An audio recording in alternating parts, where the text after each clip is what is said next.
కీర్తనలు 67వ కీర్తన 6వ వచనము.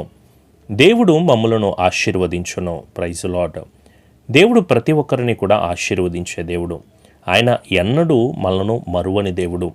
115వ కీర్తన 12వ వచనంలో చూస్తే యెహోవా మమ్ములను మరిచిపోలేదు, ఆయన మమ్మలను ఆశీర్వదిస్తాడు అన్న మాటను చూస్తాం.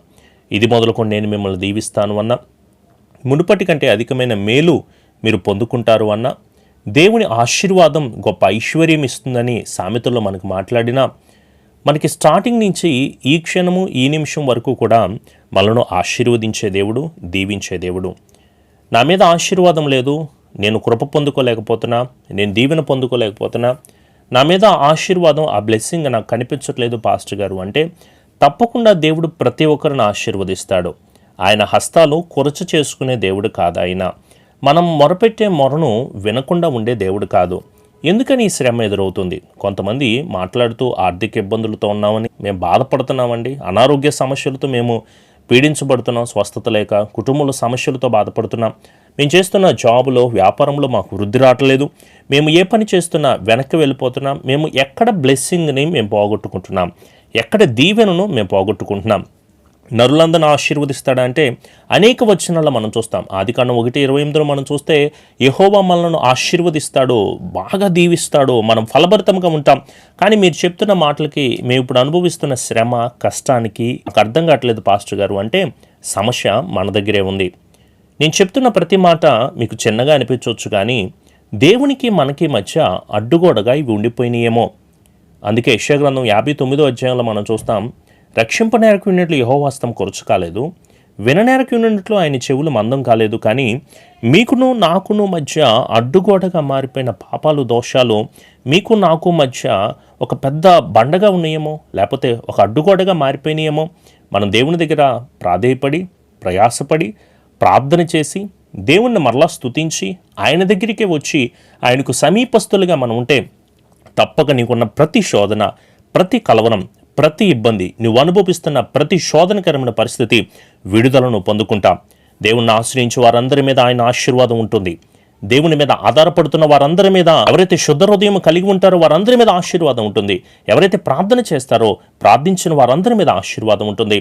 ఎవరైతే దేవా నీవే నాకు దిక్కు అని ఆయన సన్నిధిలో నిలిచి మొరపెడతా ఉంటారో వారందరి మీద కూడా దేవుని ఆశీర్వాదం ఉంటుంది.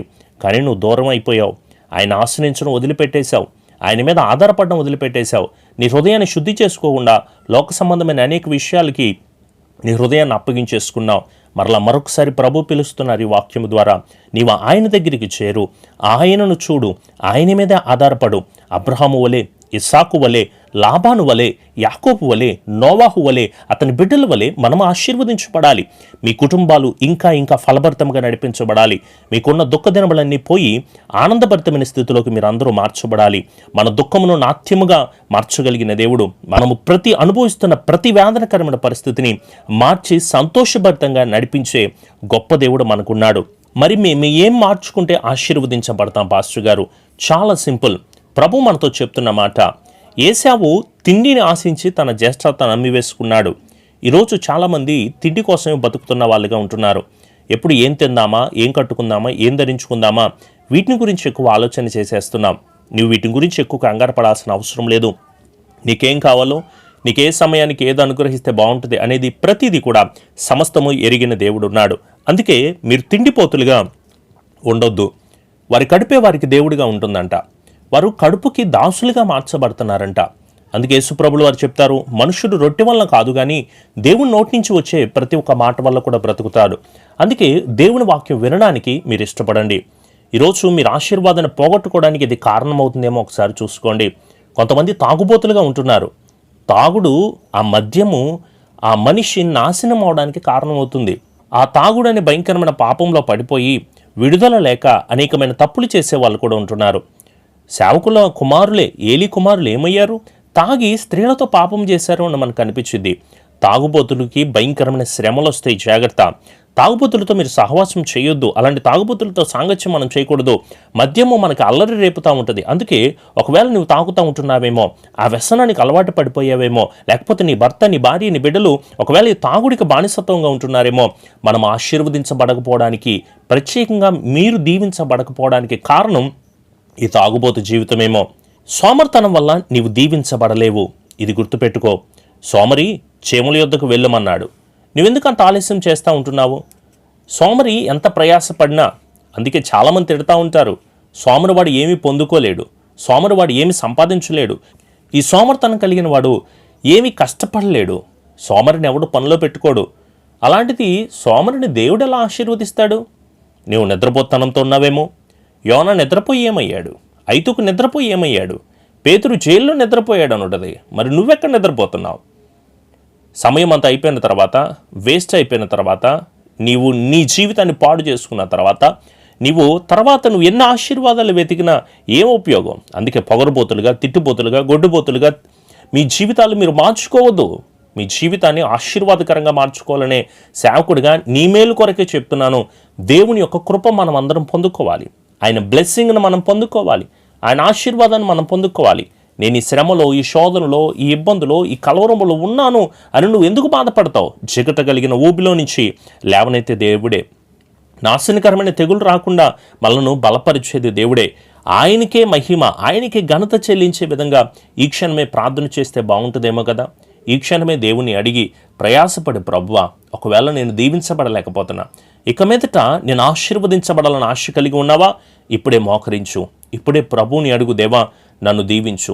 ఈ లోక సంబంధమైన అనేకమైనవి నన్ను పట్టుకుని నేను నాశనమైపోతున్నా, నా బ్రతుకుని పాడు చేసుకుంటున్నాను, ఇక మీదట నేను అలా ఉండను ప్రభువా, నీ కొరకు నేను నిలబడతాను అని ఆయన అడిగితే ఆయన నీ పాపాలను క్షమించే దేవుడు, నీకున్న ప్రతి ఒక్క ఇబ్బందిని తీసివేసే దేవుడు, మన శోధనలన్నింటినీ జయాన్ని కలుగు చేసే దేవుడు, మన కన్నీటిని ఆనందంగా మార్చగలిగిన దేవుడు, మన వేదనకు ప్రతిగా పూదండనిచ్చి నడిపించే గొప్ప దేవుడున్నాడు. మన దుఃఖ దినములన్నీ కూడా సమాప్తం చేసే మహోన్నతమైన దేవుడు మన పక్షాన ఉన్నాడండి.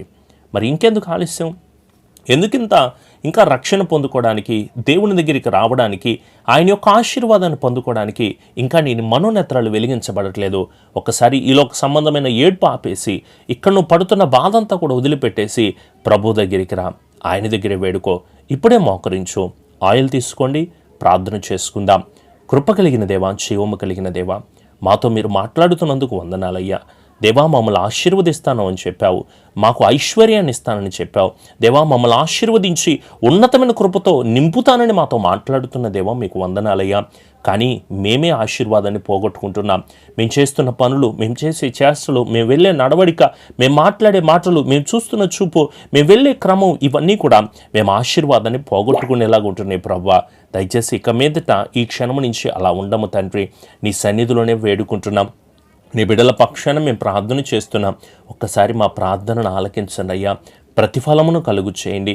ప్రతి శోధన నుంచి మా అందరికీ జయాన్ని కలుగు చేయండి.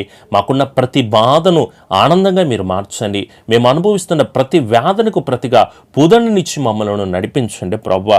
అనుభవిస్తున్న ప్రతి శోధనకి నీ బిడ్డలు జయాన్ని పొందుకొని మా దేవుడు మా పట్ల గొప్ప కార్యం చేశాడని అన్ని జనుల ఎదుట సాక్షిగా నిలబెట్టడానికి నీ సహాయమును మాకు అనుగ్రహించండి ప్రభువా.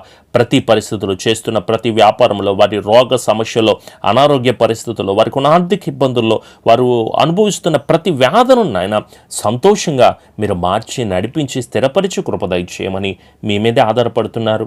మిమ్మల్ని ఆశ్రయంగా చేసుకుని నిలబడుతున్న ప్రతి ఒక్కరి పట్ల కూడా నూరంతల కృపను, క్షేమమును, బలమును, సమాధానాన్ని అనుగ్రహించి ఈ పరిచర్య ద్వారా కట్టబడుతున్న మందిరాలను మీరు దీవించండి. పేద బిడ్డల కొరకు ఏర్పాటు చేసిన ప్రతి క్రమాన్ని కూడా నాయన ఉన్నతమైన కృపతో, దీవెనతో నడిపించి బలమును దయచేయండి.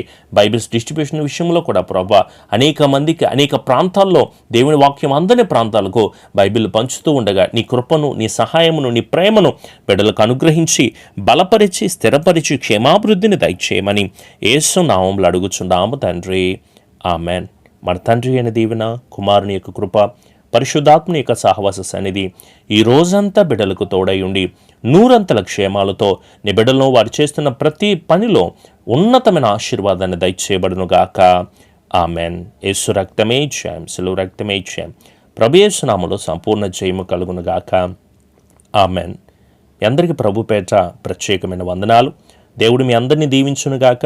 ఎవరైనా మాట్లాడాలి అని ఇష్టపడితే ఈ డిస్ప్లే మీద కనిపిస్తున్న ఫోన్ నెంబర్కి మీకు వైబర్, వాట్సాప్, ఐఎంఓ కనెక్ట్ అవుతాయి. తప్పకుండా మీరు కాల్ చేయొచ్చు. మీ ప్రార్థన వసతులు తెలియచేయండి. అలాగే ఉదయకాలం 6 గంటలకు ఉదయకాలపు ప్రార్థన వస్తుంది. రాత్రికాలం 8:30 నుంచి 1 గంట సమయం కుటుంబ ప్రార్థన ఉంటుంది. తప్పకుండా వీక్షించండి. దేవుడు మిమ్మల్ని మీ కుటుంబాలు దీవించునుగాక. ఆమెన్.